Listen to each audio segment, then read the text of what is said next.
Right, now we've gotten to know you're a nutritionist, but for the viewers that we have, maybe you can tell us, what does a nutritionist do? Ni kukataza tu watu ukule. Actually, that is not what we do. That's the perception we have. Nutritionists atakwambia, don't eat carbohydrates, pull up proteins, bas. So, yeah. Or so we think. So what do you do? A nutritionist or a dietitian is a medical professional that helps you to deal with everything and anything that surrounds food and disease. So it is not just about you eat this so that you cut your weight. Weight is part of what we do, but it's not limited to the weight. No. Think about it in this way. When you go to hospital and your kin is in ICU and they have all these bags and lines, fluids and everything. Whose work do you think that is? Nutritionist. Yes. You have to calculate that diet. You have to know what it is that they need in what amounts, running in what period of time throughout the day. And if you get it wrongly, it can be fatal. Yeah, so we do a lot of work and just knowing what will balance. And then there's the medication that comes with it.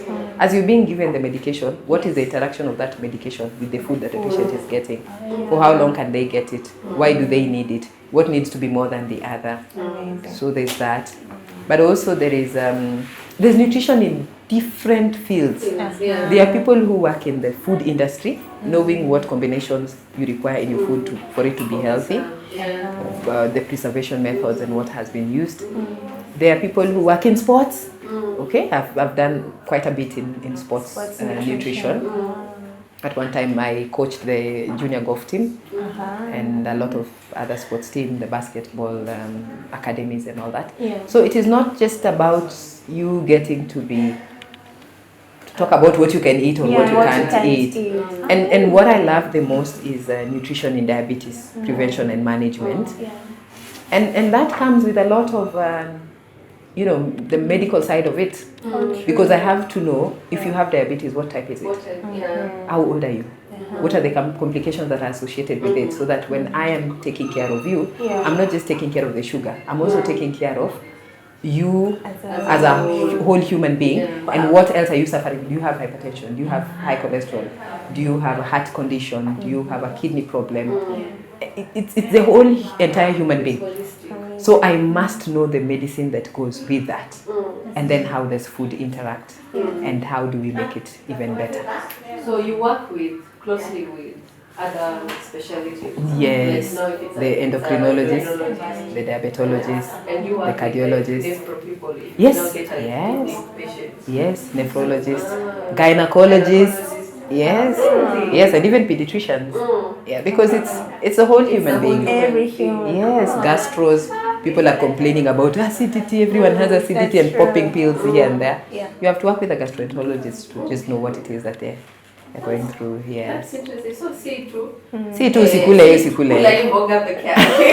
Lots of veggies. That's a misconception. And proteins. It's amazing. Now you've opened up our eyes. So what motivates you in this field of nutritionists? Then you work closely with endocrinologists and other specialists. Motivates Sana?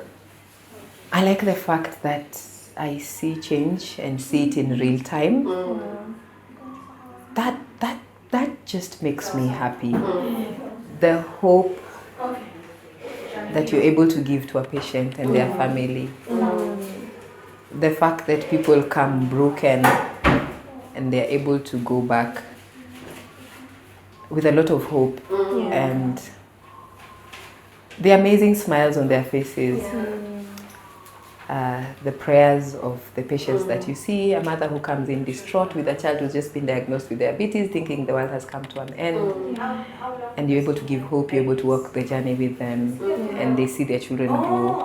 A pregnant woman who comes with gestational diabetes, all broken, thinking they'll never get to deliver their child. And then they bring you the child who is now 7 or 11 years old, and they're like, yeah. It is because of you. Of course, it's not because of me. There's God, and there's the hard work they put into it, the support, and all the other team members. Yeah. The health team members that worked with them. Yes. Then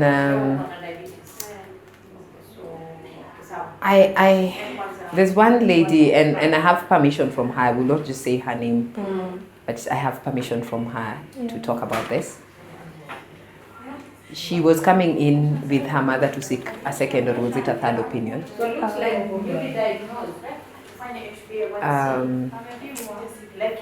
She's a Somali woman. She had been diagnosed previously, and the second time she was getting diagnosed, and she had this list of medications that she needed to take. And she walks in. Back then our facility was in Kilimani, Halingam. She walks in and says, I've come, I've been told my sugars are high. She looks dehydrated and all that. She has labs and everything is just out of place. HbA1c of 16%. Wow. And she tells me, I'm not going to take medication. Of course I know she needs medication. She says, I'm not going to take medication and I will not take them. But I know you deal with food, and food helps people to get away from diabetes. So what do we do? I didn't know. She was very knowledgeable. Yes, and she had come in with the daughter, and I say, you need to take your medications, but let's do a few things for 1 week. If you agree that I'm going to follow you closely, let me see you in 1 week's time, and let's see what we can be able to do. I had my heart in my mouth because I knew I was pushing it. Yeah. I was pushing it. I knew we needed to be on medication. Because this is someone already on a mindset. And we were probably even getting into complications. But what was her reasons? She had a husband who had succumbed to complications of diabetes, and she didn't want to go down that route. So we did 1 week. And the sugars were now reading. Previously, they were not reading on the machine because they were higher than 33. Whoa. So now and you have to give bite-size information. So you go do this for 1 week, and we walked that journey. But I can tell you now, it is maybe 4 years down the line. Yeah. She's not on any medication. Wow. At all. Pure diet. Yes, she has lost weight. I'm not saying you go and do that. That was risky. That was very risky, and I knew it, and I explained as much. I took down all my notes so that nobody ever comes for me and says you did this. So that she just knew the magnitude of what how risky that was. But 4 years down the line, she has never been on any medication. She does not have diabetes. She'll be able to get into remission. She lost her weight. She doesn't look her age. Wow.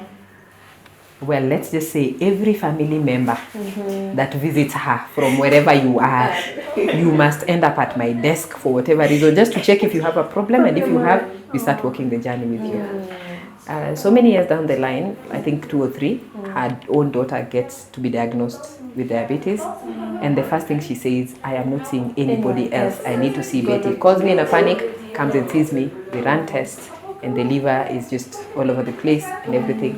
She tells me, I'm willing to do everything and anything. We had to start on medication, of course, as teamwork with my colleagues. And we start the medication, she starts the exercise. 1 year down the line, HbA1c back to normal, no need for medication, and they're doing well. Amazing. So those are the moments I live for. But when she came to see me, she's Muslim, and the blessings and the prayers that I cried. Yeah. I cried. That's so sweet. Because you give hope to people. Yes. That makes me wake up the next day. Yes. And that's what motivates you. Yes. It's impressive. So Betty, for someone who has come with HbA1c off the roof, you've walked the journey with them, they are now normal off medicine, and they are still maintaining their sugars with diet. So does that person at any one point in their life, if they decide to just go off kidogo, let's say unangele cheat days and all that, do they is there a time that they'll Risk. go back to medicine if they don't really take care of their drugs? They can continue that journey for the longest time, because I know it's not really an easy journey to, check macros and all that. Remission of diabetes or diabetes reversal is a very dicey topic. Yeah. We do not even know at which point we will say you will never get it. So there's always the possibility of everything constant and you doing the right thing, you can still possibly fall back into diabetes, because remember, it is not just an issue of food, it's an issue of hormones, it's an issue of age, it's an issue of the environment, the stress factors, it's everything around. So you might not be able to hold everything at a constant. That's true. But for as long as you're doing the right thing, you're following the right diet, you're exercising, you're sleeping well, your stress levels are managed properly, then you're able to maintain a normal glycemic state for the longest period. But we cannot definitely say, because it's not scientific, that once you get into remission, you will never have diabetes again. There is a possibility of falling back the other side. But if you fell back the other side and you're doing everything correctly, maybe the outcome will not be as bad as if you just, throw caution to the wind. Yes. And I like it when clients or patients just come and say, you know what, you have saved me 6 years of not being diabetic. Yeah. Imagine if you are to be diagnosed 6 years earlier versus if you are to be diagnosed 6 years later than when it should have happened. Yeah. You've saved yourself some slack and you Time, have quality time. money. Yes. Yeah. And just the stress around it. Stress. Yeah. So, and does that also, I know there are patients who are pre-diabetes for the longest time, they've not really gone into full-blown diabetes. And they've not even started medicine. So does that still also, would you still advise them to continue with, do they go into now proper dieting? Because, they stay in that state for some time, maybe. I don't know if maybe that's something you can enlighten us on for someone who's pre-diabetic. I like the way you're calling it proper diet. Yeah. All of us just need to eat healthy. Really.